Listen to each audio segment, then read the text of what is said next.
recording now. So welcome everyone this is the first time I've ever done a free group coaching training call. So say that 10 times fast. So we're a work in progress. We're figuring it out how to do this effectively, but I will give you a little bit of background about me, about coaching, and then we're going to dive into our topic, which today is clarity. I'm super excited. I tend to talk fast. I tend to kind of fire hose information. And then at the end, I'm like, okay, now anyone have any questions? But I would recommend having a piece of paper, having a pen. Again, you can always watch this later. It's recorded. But I'm going to throw out a couple things out there for reflection, for homework. The thing about coaching, so let's talk about coaching for a little bit. How I discovered coaching, I'll give you a little bit of background. I was born like that little, like straight A, high achieving little child, right? I just wanted to do everything, be everywhere.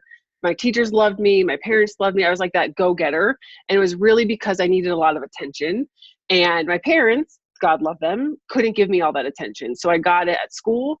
I got it in activities. Like that fed my soul, right? Being an achiever. So that served me really well for many years. When you're a hard charger in school, people love that, right? So I've always been an achiever. That's kind of like how I was created, how I was made. But then I got to this place of unhealthy achievement where my self-worth was wrapped up in that achievement. Like I had to constantly be doing and achieving and getting the accolade, getting the like, getting the comment, getting the, atta girl to feel good about myself. And so I got to this point in life where it was almost manic. Like I was doing way more than I should have. I was kind of not doing anything well at that point. And it was from this unhealthy place. So the way I discovered this was we were, just running through life, which I can imagine a lot of you are in a similar situation. You have kids, you have jobs, you have spouses, you have commitments, you have all these things, and life is moving so fast. You never really stop to think like, are we even moving in the right direction? And do I have healthy relationships? Do I like what I do? Right? We never stop because we're moving so fast. Well, we had this opportunity about 3 years ago to move. After living in Denver for 10 years, we moved to Virginia. And it was a total reset of everything, job, location. And it was at that moment that I always tell the story that we got to where we were going. My kids went to school, my husband went to work, and I was sitting alone in my kitchen. And I had nothing to do, right? I didn't have a million things to keep me busy or to make me feel good. And so I like broke down. I like couldn't handle not doing. And so that's like, this is not normal. Like this doesn't feel right because I had never stopped to really think about it, right? So at that point, I went to counseling, I went to coaching, I took up yoga, I did journaling, I read like 52 books. And the products and the things that I share with women now are what I learned through that journey. And coaching was a huge part of that. Now, I will say I'm a strong advocate for counseling. If there's things like my past that I had to work through, like this achievement, self-worth connection I had to work through, counseling is very past focused. It's phenomenal. I recommend it. Where coaching is very future focused. It's moving you to that next level. It's moving you to your best self. And a lot of it isn't necessarily fixing anything. Like this is what I always try to tell women. You're not in this group or you're not seeking because there's anything wrong with you. There's nothing wrong with you. You're beautiful and you're enough. Like that's what I have tattooed on my wrist. As you are, whether you lose one more pound, you get one more sale, you achieve any one thing more in your life, you are already beautiful and enough. So you're not here to fix anything. This is more of a space to improve, to get to that next level, or to really enjoy the level that you're at in life. And that's where this clarity piece comes in. So just background, I'm a certified coach through Brendon Burchard's high performance coaching. That's my credential. It's a science-based coaching. So sometimes you'll find, and even the coaching that I went through was kind of client focused. Like, so what do you want to talk about today? And you think like, well, I don't know what I want to talk about today. And so then you just start like rambling until something sticks, right? Well, this high performance coaching is science-based. So it's based on research and study and all the data is in I could send it to you if you really want to know, but it's on 6 core areas of your life that if you can kind of master and tap into, you will not just like do more. It's not about doing more. It's about living more, right? And so the first one that we're going to go through is clarity. So that's what we're going to talk about today. How is this going to work? This is a totally free coaching call. Like I said, you're going to get the recording. I do have a group coaching session starting in November. If you're interested in learning all 6 areas, I'll send you that information with the videos. But I hope, my intention, like that's one of the things that we'll talk a lot about, is what's your intention, is to just pour into you, give you incredible value, some awesome content, and some things for you to work on your own. Whether you never take another call with me today, that you will be changed in some way by what we walk through today. And it's funny because I might share 5 topics, and topic 1 is going to, really impact Sally, and topic 5 is going to impact Susie. It's all different, right? And one of the things that I really want to start with is kind of a centering visualization that we're going to do. And again, like if you're driving, don't shut your eyes. Kate, I see you. If you have kids around and you can't like totally, be with your eyes closed, that's okay. But we are going to just for a couple minutes, and you could do this again if you listen to the recording later. You can do this on your own. I just want you to I'm going to do it too, so you can be watching me with my eyes closed. We're just going to sit in one spot, try to be still, and really envision like a snow globe. So we had snow fall here in Denver last night, and it literally just covers everything in white. So as you're sitting, your brain is probably full of things, right? It's full of what you ate for lunch. It's full of what your kids are asking you to do. It's full of your job commitments. All these things, we just want to let them just settle in our mind so that we can be open to what we're about to learn. So we're just going to sit for just a minute and let all those thoughts just settle. You can breathe. I'm also a yoga instructor, so this is where my little yogi will come out.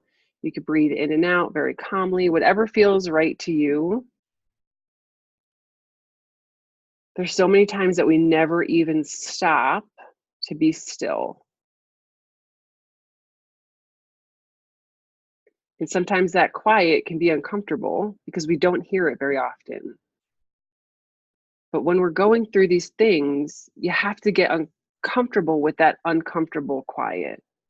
That space of, I don't know the answer, or this doesn't feel great because I haven't thought about these things in a long time. And I just want to let you know that as we let it all settle, that's okay. It's supposed to be a little uncomfortable because that's how we're going to grow. So just take a couple breaths. And then we're going to come back to each other. You can open your eyes. And from that space of just stillness, I want you to think about what your perfect day would look like. If you have a piece of paper, you can also jot down ideas. So if it helps to close your eyes, you can do that. You can keep them open if you want, but think about your perfect day. You're waking up. It's your perfect day. You get to create this day out of your mind. Are you waking up in a hotel bed with clean white sheets? Are you waking up in a country cottage? Are you waking up in Bermuda? Like, what would that perfect day look like? Where would you be? What color would your sheets be? What would you be wearing? Who would be with you? And then walk through, what would the first thing you did be? Would you have some quiet time? Would you grab a cup of coffee? Would you chat with your kids? And what would that rest of that day look like? Would you want to work out? Would you want to just sleep all day? Would you want to explore or see new places? Would you want to work? Like, I'll be honest, my perfect day involves work. Like, I like to work. Some people might think that that's crazy. Who would you be with? What would you eat? What would your body feel like? Who would you hang out with? Where would you go? Think about what that perfect day would be like. And this is also an exercise that you can do in your journal at another time when we're not like on a call with 10 people. Really think about what that perfect day looks like. And then the second question is, are your current actions creating that perfect day? Right? So your perfect day might be, I want to wake up on clean white sheets, but you have flannel black and white checkered sheets on your bed, right? There's certain things that we can control. Like, oh, my perfect day would be I would work out. But your reality is you haven't been to the gym in 2 months, right? Or your perfect day would be like, oh, I would spend time with my girlfriends, but you haven't called them in a long time, right? So when you think about what would that perfect day be like, get really clear on it, and then think, is the life I'm creating getting me closer to that perfection? And I really like to think this isn't just like a perfect vacation day, right? Because here's the thing, life is too short to be living for the next vacation. If your reality is blah and you're just hanging on until you get to travel again, you got to change something in that every day. So what would that perfect everyday day look like? And then let's take the actions to create that in your life. I'll tell you, sometimes I think like I'm living my perfect day. Like my perfect day is I get up, I have clean white sheets. That's why I always use that example. Because forever we didn't. And I'm like, I love hotel sheets. Why don't I not have white sheets on my bed, right? That I get to sleep in every day. So, wake up my sheets, I do my quiet time, I go to the gym, I spend time with my husband, my kids, I work, like I get to empower women. This is my perfect day, right? And the vacations are just the bonus. So anyway, think about what that perfect day is. And then the exercise that we're going to do is, are we leading toward that perfect day? So the first thing we're going to talk about is, who are you? And I have shared this example in other talks that I've given. So I know I just saw Alita pop on, and she has heard me speak before. Who are you? So I always use this analogy of, if you go into a group of women, you will see them scanning each other. It's like, Wally and Eva from that movie, and Eva, she had like her little, she would scan, right? Women do this constantly to each other. They're scanning. They're like, oh, and it's not a bad thing. This is when I first started talking about this, people kind of get defensive. Like, I'm not judging. I don't scan.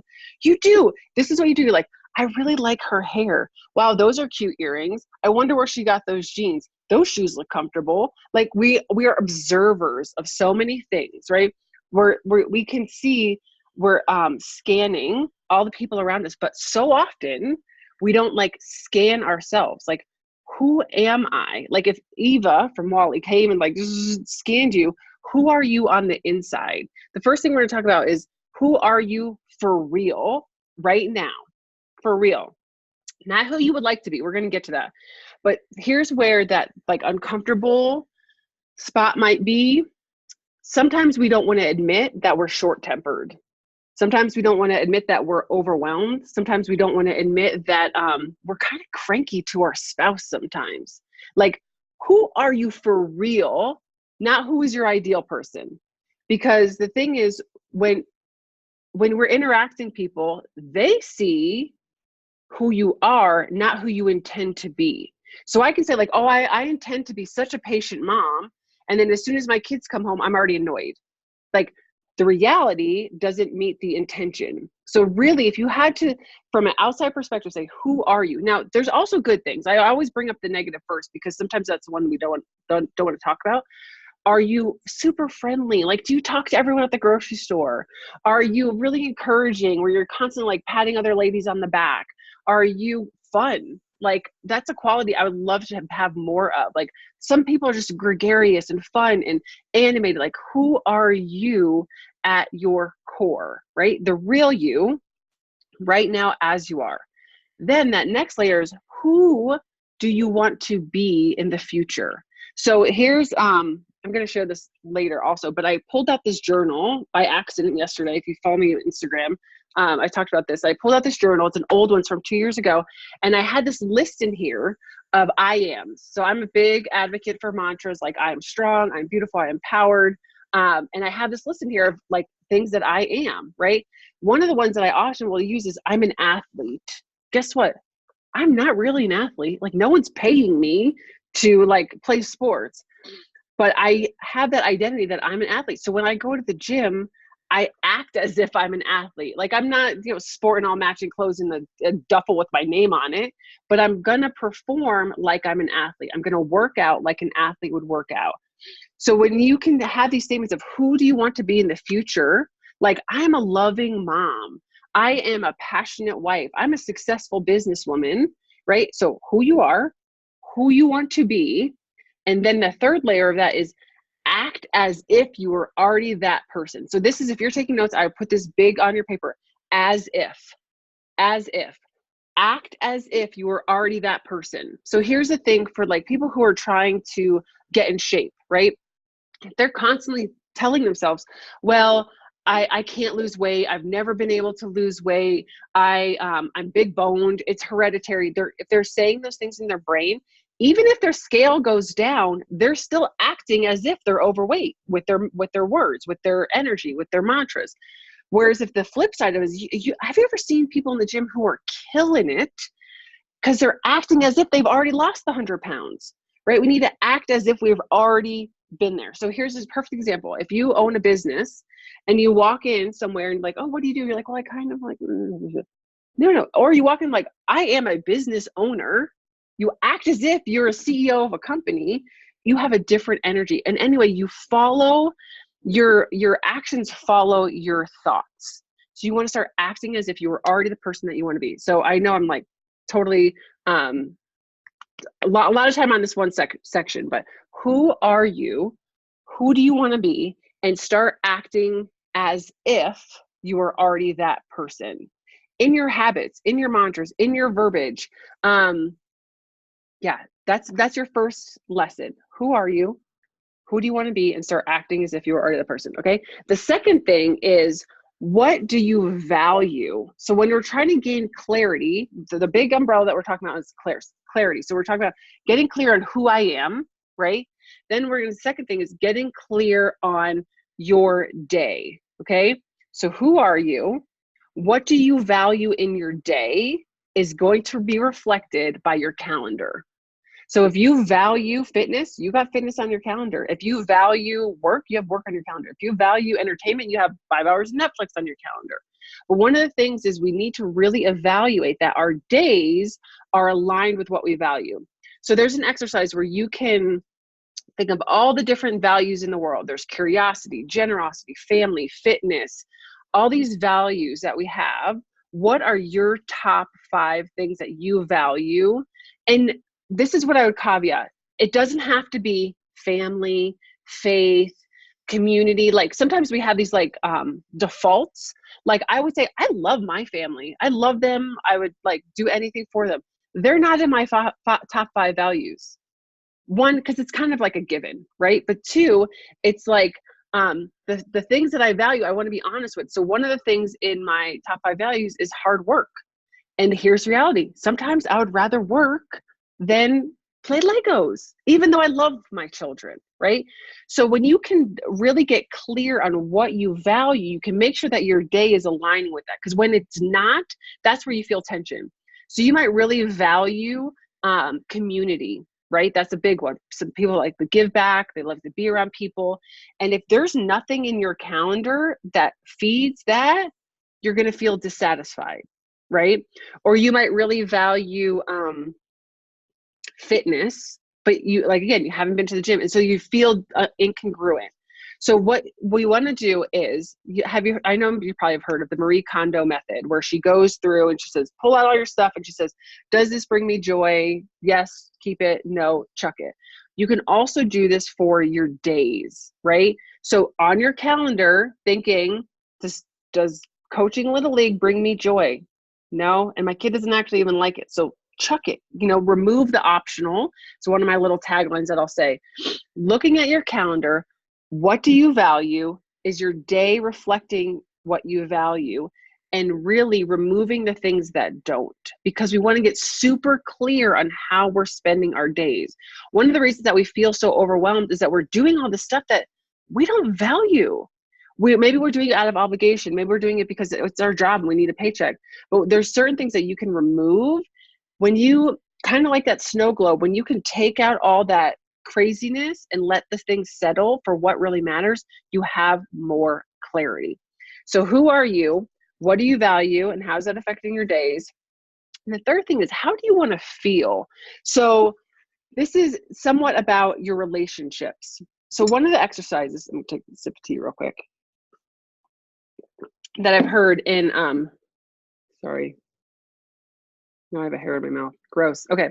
So one of the exercises that I heard today when I was listening to a book is, if you had to take the most important people in your life, so your husband, your mom, your best friend, your kids, and you want them to describe you. So if I were to ask my littlest child, Samantha, how would, like later on in life, how would you describe your mom? What would I want her to say? I would want her to say like that I was fun, that I was encouraging, and that I took good care of her, right? I actually haven't like really thought about all these things, but what would I want her to say? And then are my interactions with her feeding that? So here's another example with your spouse. Would you want your spouse to say, oh, my wife is encouraging, she's supportive, and she's sexy, right? These are the things that you would want your husband to say about you. Are your interactions feeding that? Because sometimes we want our husband to say like, oh, my wife's so encouraging. But as soon as they walk in the door, you're like, did you pick up the things? Did you do that? Are they going to say that you're encouraging if you're constantly not encouraging, right? So how do you want to feel in relationship with other people? And are our behaviors feeding that? So like, I want my team in my business to feel encouraged, right? So when I show up for them, I better be encouraging, right? I want my husband to feel like I'm madly in love with him. So when I show up, I'm going to make sure I show him love, right? I want my kids' teachers to feel like I'm supportive. So when I show up, I'm going to be supportive. Think about it in the sense of, how do you want them to feel and how are you showing up? Getting clear on our relationships is vital to having clarity in our life, because a lot of times we're just going through the motions. And again, like I said, this requires reflection. There's going to be reflection questions that are sent to you because it's a lot to think about. And sometimes it can be overwhelming. Like, gosh, I have to think about everybody that I know and if I'm treating them well, just the big ones, the important people. Okay. So how do you want them to feel and how are you showing up for them? That's in your relationships. Okay. So the last part that we're going to go through is, so we talked about you, we talked about your day, we talked about your relationships. Now we're going to talk about your future. And this is the example that I gave on Instagram yesterday. So I pulled out this journal because I do empowered journaling questions every day, and my journal was downstairs. So I pull out this journal. It's 2 years old. And because I'm like, oh, I'll just see what I wrote 2 years ago, right? Oh, maybe make sure everyone's muted. Okay. So I pull out this journal and I find this list, and on the top it says, what do you want? What do you want? And I think this was an exercise that I got out of the book, I believe, because I didn't write it down. You Are a Badass by Jen Sincero.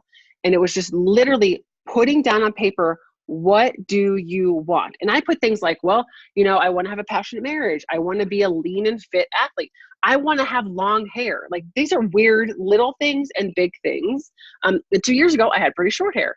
I can even pull it up.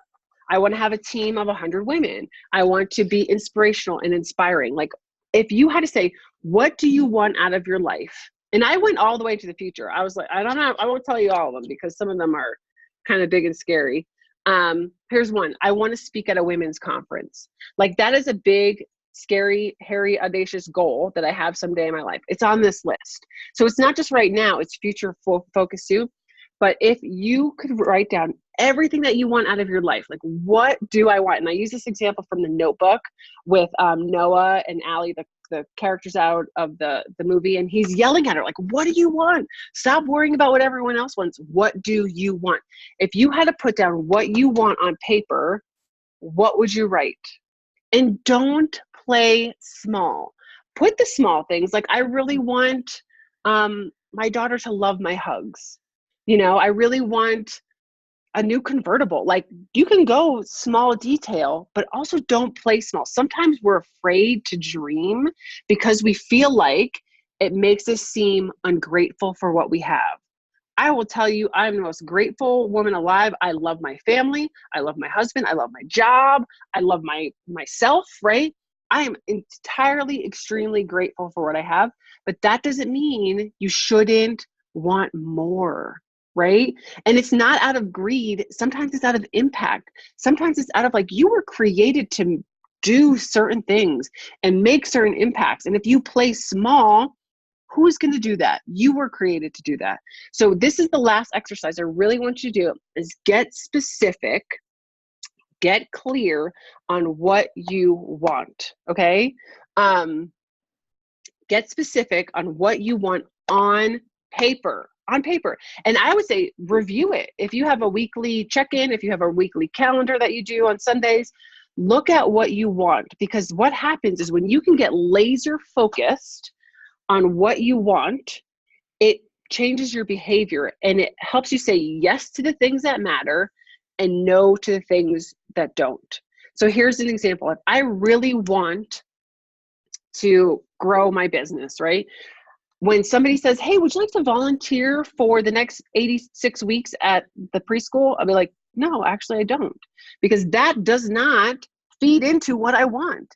But sometimes we're like, oh, of course I want to, because if I say no, that makes me look like a bad mom. No, it doesn't.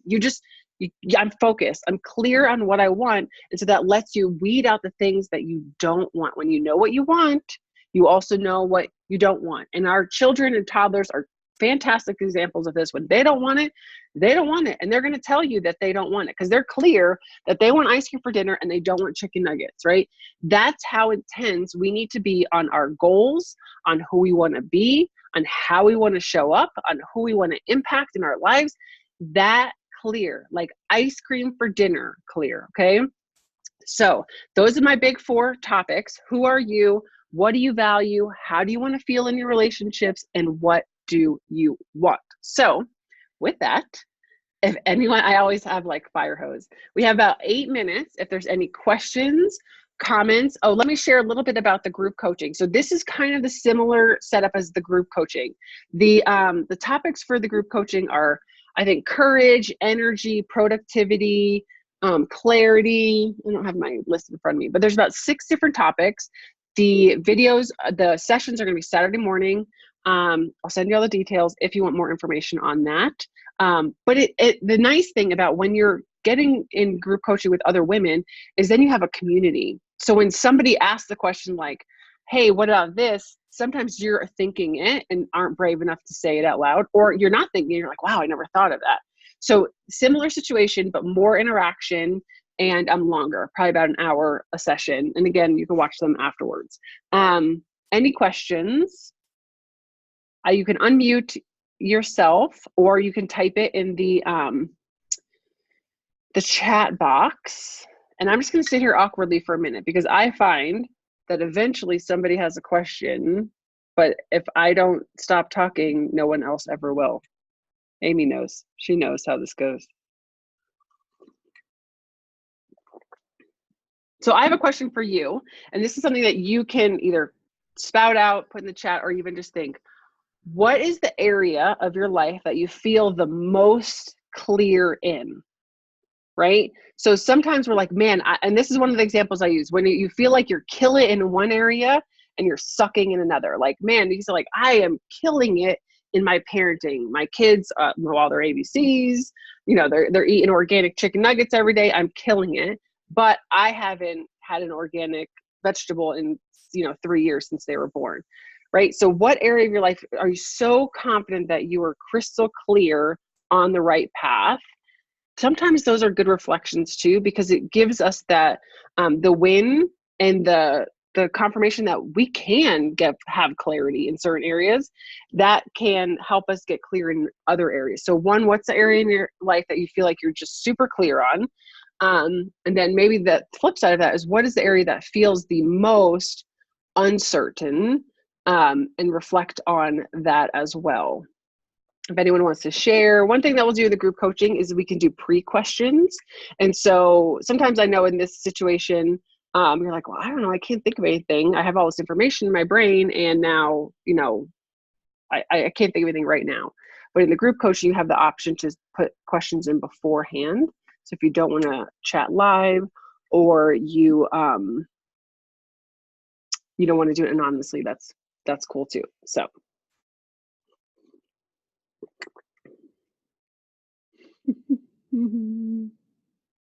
all right, so what we're going to do is I will end the call. This is what usually happens. I end the recording.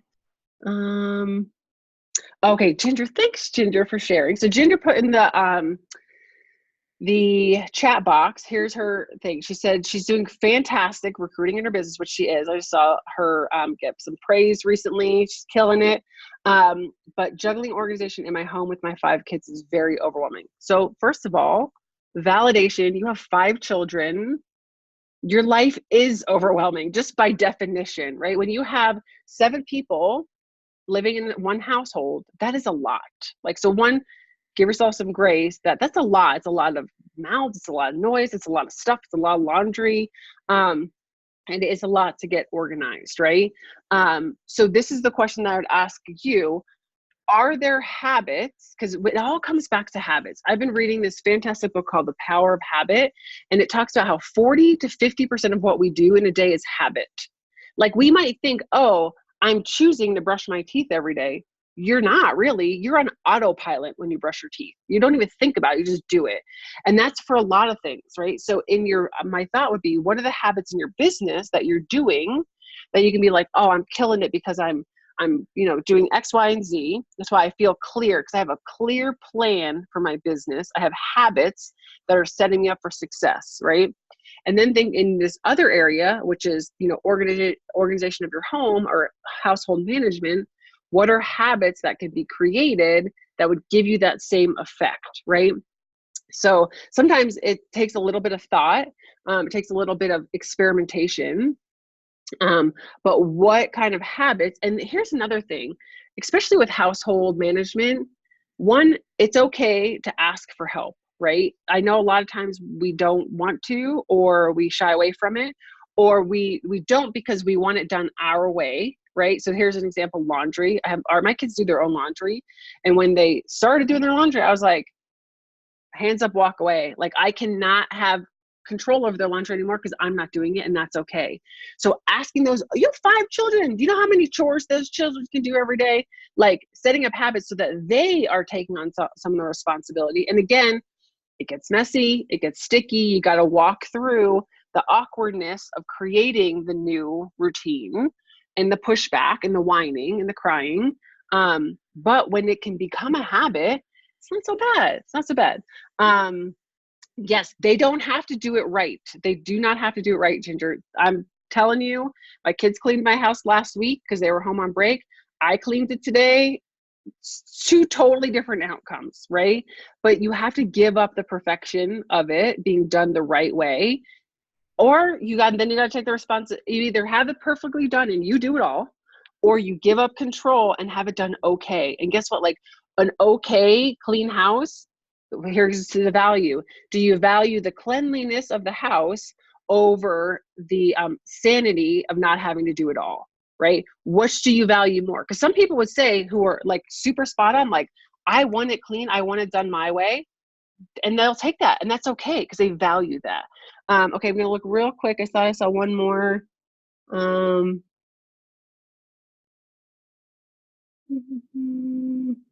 Okay, so balancing schedule. I think one of the things is when you can sit down and look at your schedule, weed out anything that does not align with what you're super clear on working for, and then create habits and routines are going to help you maximize productivity all day long. So we're going to be ending. I will end the recording. Thank you guys so much for being here. I will email this all to you, and I appreciate you. Look for the email, look for the group coaching. And again, message me, let me know if you need any help in any area. I super, super appreciate it.